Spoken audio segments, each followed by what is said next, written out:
Au nom de Dieu, le tout miséricordieux, le très miséricordieux. Chers auditeurs, que la paix soit sur vous, et bienvenue dans ce nouvel épisode des bulletins de l'Axe de la Résistance.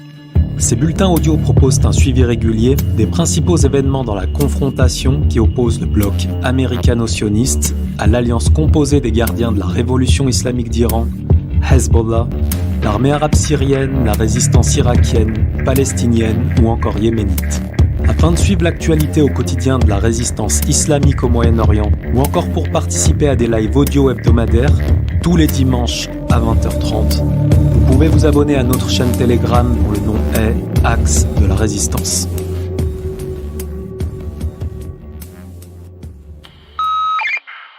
Alors pour commencer ce bulletin, nous allons revenir sur un événement qui a eu lieu dans la nuit du 19 au 20 avril. En effet, 3 frappes de l'aviation sioniste ont pris pour cible une position du Hamas dans la bande de Gaza, laissant craindre bien évidemment un nouveau conflit comme celui qu'on avait pu observer un an avant, durant le mois de Ramadan, au mois de mai 2021. Alors afin de mieux comprendre le contexte à partir duquel a émergé cette ascension de la violence depuis environ un mois, je vais reprendre un post d'Ivan Benedetti sur sa chaîne Telegram. Je cite « À l'attention de tous ceux qui sont atteints de cécité ou qui ne voient que ce qu'ils veulent voir, de tous ceux qui ont l'indignation sélective, voici un petit rappel utile pour une bonne compréhension de la situation. Sur les 9 derniers mois, les forces d'occupation israéliennes ont tué 51 Palestiniens dont 12 enfants, blessé 8880 Palestiniens dont 1216 enfants et démoli ou confisqué 679 maisons appartenant à des Palestiniens. 25 mars 2022. À la frontière entre le Liban et la Palestine occupée, la police sioniste a saisi 61 armes à feu lors d'une grande opération de contrebande à destination des Palestiniens.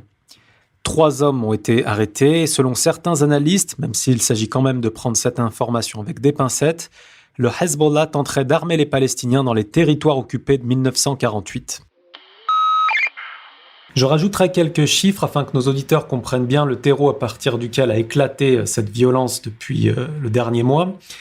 Alors depuis 1967, environ 50 000 enfants ont été incarcérés par l'entité sioniste. En 2021, l'armée sioniste ou les forces armées sionistes ont tué environ 78 enfants palestiniens.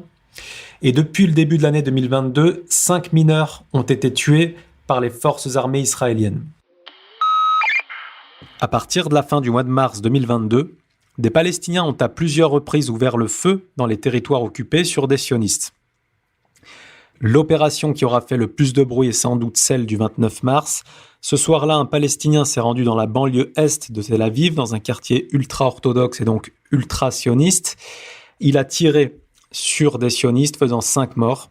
Une femme juive qui était sur les lieux aura dit plus tard dans la soirée à la télévision, je cite, « L'agresseur nous a demandé de nous éloigner de l'endroit parce qu'il ne voulait pas cibler les femmes ou les enfants. » Dans une autre vidéo, elle aura indiqué que l'assaillant avait dit la même chose à une religieuse, une ultra-orthodoxe, qui était cette fois-ci accompagnée de ses enfants.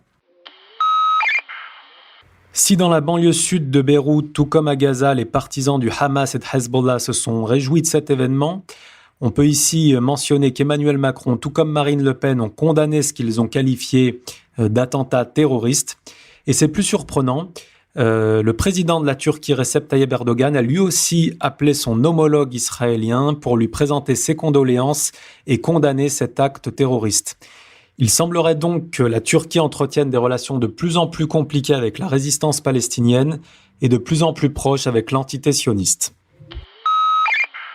Alors il convient de rappeler qu'après cet acte qualifié de terroriste par Emmanuel Macron, Marine Le Pen et Erdogan, les forces armées sionistes ont tué plusieurs personnes, dont des mineurs, des femmes, dont une mère de 5 enfants, sans que ces meurtres ne soient pour le coup qualifiés d'actes terroristes par ces mêmes personnalités.